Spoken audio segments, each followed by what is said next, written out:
বন্ধুরা, তোমাদের মাঝে আজকে আরেকটা নতুন রেসিপি নিয়ে আসলাম। প্রথমে সোয়াবিনগুলোকে 1 ঘন্টার মতন ভিজিয়ে ধুয়ে পরিষ্কার করে জল ঝরিয়ে নিতে হবে।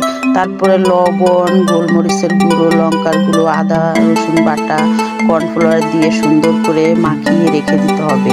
তারপরে টমেটো, পেঁয়াজ, ক্যাপসিকাম নিতে হবে। তারপরে ক্যাপসিকামটাকে সুন্দর করে স্লাইস করে কেটে সুন্দর করে নিতে হবে। এভাবে সুন্দর করে স্লাইস করে কেটে নিতে হবে। তারপরে টমেটোটাকেও স্লাইসভাবে কেটে সুন্দর করে নিতে হবে। পেঁয়াজটাকেও স্লাইস করে কেটে সুন্দর করে নিতে হবে। তারপরে সবগুলোকে রেখে প্যানে তেল গরম করে সোয়াবিনগুলোকে সব দিয়ে সুন্দর করে উল্টে পাল্টে লাল লাল করে ভেজে তুলে নিতে হবে।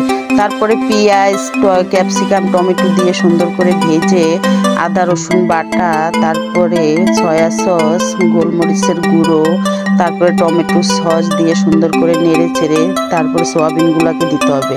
তারপরে সোয়াবিনগুলোকেও সুন্দর করে নেড়ে চেড়ে পরিমাণ মতো লবণ দিয়ে কিছুটা কর্নফ্লাওয়ার, কিছুটা চিনি দিয়ে সুন্দর করে নেড়ে চেড়ে নামিয়ে নিতে হবে। দেখো বন্ধুরা কতটা সুন্দর লাগছে। দেখো বন্ধুরা, তোমাদের জন্য আজকে আরেকটা নতুন রেসিপি নিয়ে আসলাম সোয়াবিন দিয়ে।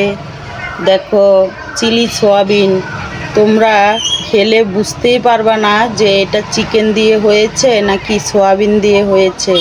তোমরা এটাকে পরোটা, রুটি দিয়ে সকালের টিফিনে খেতে পারো, রাত্রিবেলা রুটি দিয়ে খেতে পারো। হেভি ভালো লাগে খেতে।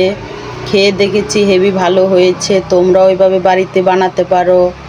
আর যদি ভালো লাগে লাইক কমেন্ট শেয়ার করবা।